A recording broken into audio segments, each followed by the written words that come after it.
Welcome to Mushila Victor Isaacs' World of Books, where stories inspire, knowledge empowers, and hearts awaken. I am currently the author of a few transformative books that aim to leave a lasting impact.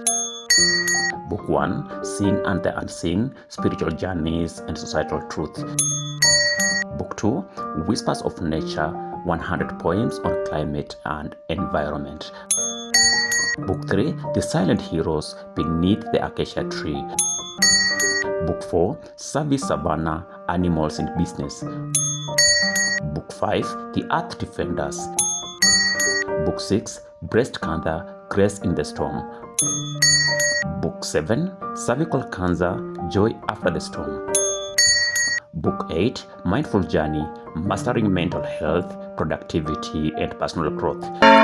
Join me on this journey to ignite our spirits, deepen our understanding, and inspire change. Together, let's make a difference, one story at a time. Don't forget to like, subscribe, and hit notification bell for more inspiring content. The Earth Defenders by Mushila Victor Isaacs. Chapter 1. It was the dawn of a new academic year at Green Compass School, and the energy on school was electric. The morning air was alive with the chatter of students reconnecting after the holidays, buzzed with excitement, catching up with friends, and speculating about the year ahead. However, in the staff room, the atmosphere was evidently different. There, a more serious and focused discussion took place, setting the stage for a transformative chapter intended to transform school life to global impact, turning a student into a humanitarian and environmentalist who would inspire the world. Mr. James, the head teacher, stood at the center of the 3-hour staff meeting. His voice, steady and firm, carried a vision that would soon define the year for Green Compass School and potentially the world. He was a man whose presence commanded respect and admiration. He was tall and lean, always perfectly dressed in tailored suits that complemented his dignified character. A pair of wire-rimmed glasses perched on his curved nose, framing eyes that sparkled with curiosity and warmth. His salt and pepper hair, neatly combed back, lent him an air of wisdom. Despite his busy schedule, Mr. James was always accessible to anyone needing guidance or encouragement. And when he spoke about the future of Green Compass School, his voice carried a conviction that was impossible to ignore. This year, he began adjusting his classes. Our focus is environmental consciousness. This is not a mere campaign effort. It will be our identity, to be incorporated into every realm of our school's activities. The staff exchanged fascinating glances as Mr. James elaborated on his plan. He emphasized the urgent need to nurture young people and the community who would grow into environmentally conscious citizens by not only teaching environmental stewardship, but actively practice it. During the school holidays, Mr. James attended Enlightening Sustainable Development Summit, which addressed global environmental challenges and left him profoundly concerned. The summit shed light on the root causes of environmental pollution, highlighting deforestation, waste disposal, the burning of fossil fuels for energy production, and agricultural practices such as the use of pesticides, herbicides, and fertilizers. It also emphasized on the widespread ignorance and lack of social responsibility and integrity among humanity. Mr. James witnessed firsthand the alarming state of environmental degradation.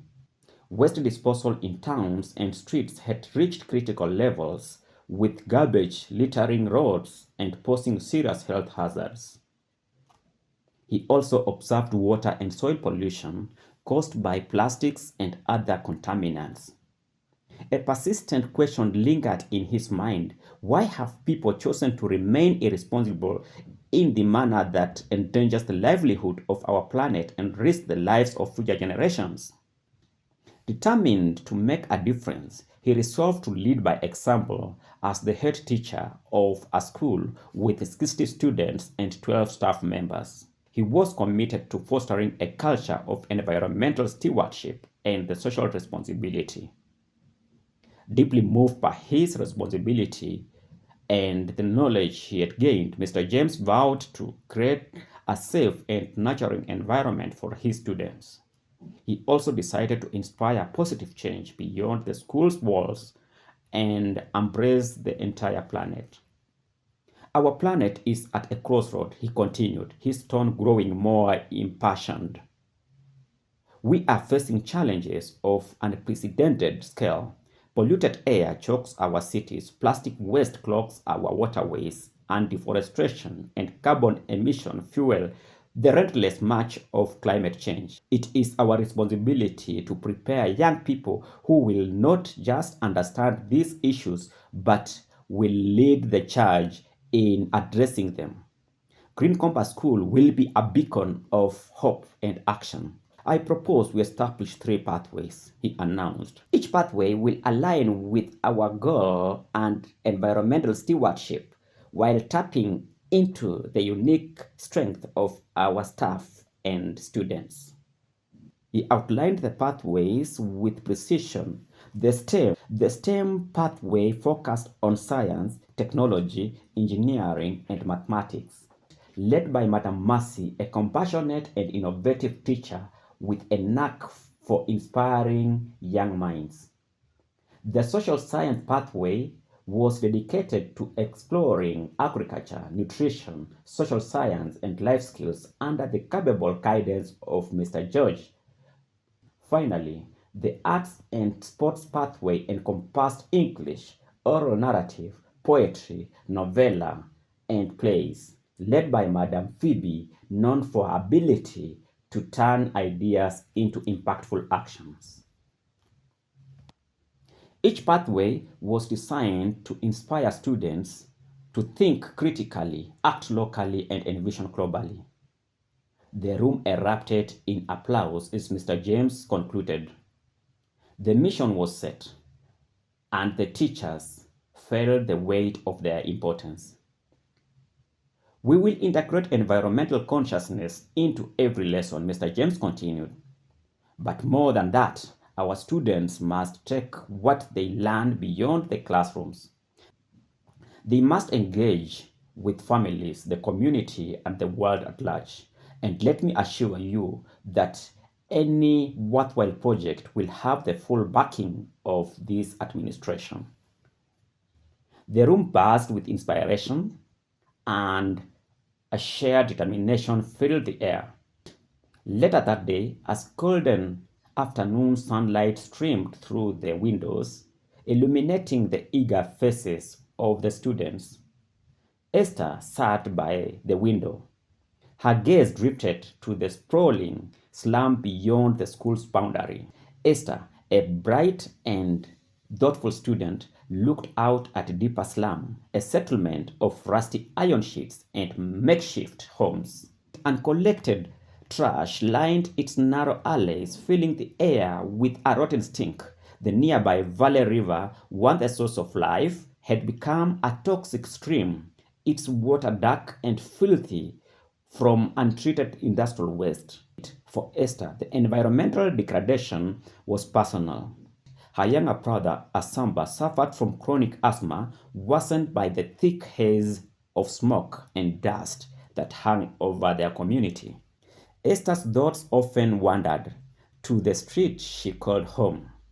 The dusty alleys and crowded lanes were filled with laughter and resilience, but also spoiled by neglect. Trash piled high on street corners, the air thick with pollution, and the nearby river a flowing mass of pollutants. Her brother had been asthmatic for years, and she was convinced that human impact on the environment was one of the major causes. "Good afternoon, class," Madam Mercy began, drawing Esther's attention back to the room. The teacher explained the year's theme and the STEM pathway's role in driving change. "This is not about competing," she said. "It's about collaborating. Together, we will come up with innovative solutions to address environmental challenges. Let us start right here in our community." Esther's heart raced. She had always felt a deep connection to her environment, but this was the first time she saw a pathway to make a tangible difference.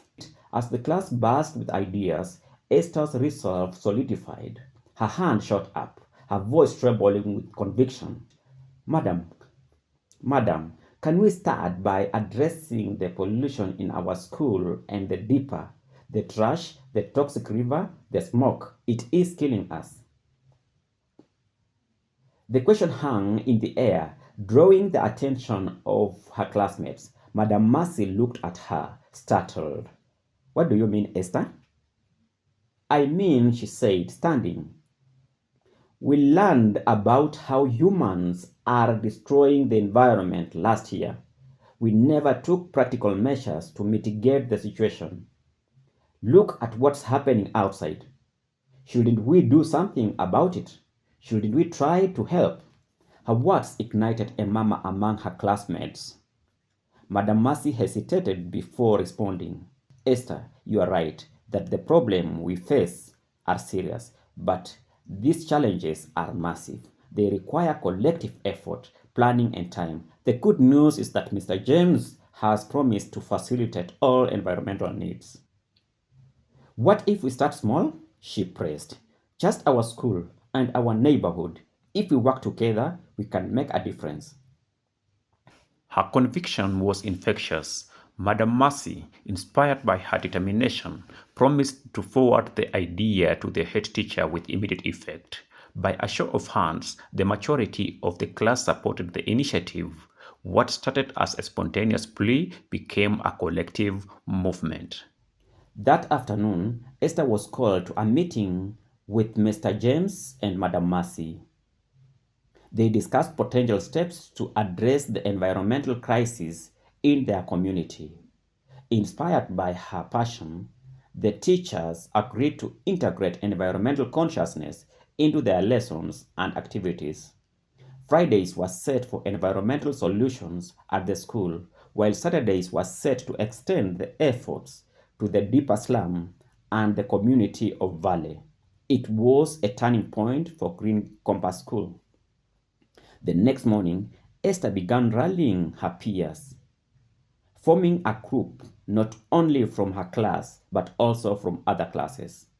Although some were skeptical, dismissing the idea as idealistic, others, like Felicitas and Peter, immediately saw its potential. Together, they outlined a plan to tackle pollution. They would start with a cleanup drive at the school, taking over much of the assignments of the school cleaners, especially on Fridays. Madam Mercy was always available for guidance. Armed with gloves, trash bags, and a shared sense of purpose, the group set out to reclaim their school's lost glory. Whenever it seems disheartening, with garbage clogged in corners, they reached. They worked tirelessly, filling bags with trash and debris. As they toiled on the first Friday of the first term, other students observed. Some were curious, others dismissive, but Esther seized every opportunity to explain their mission.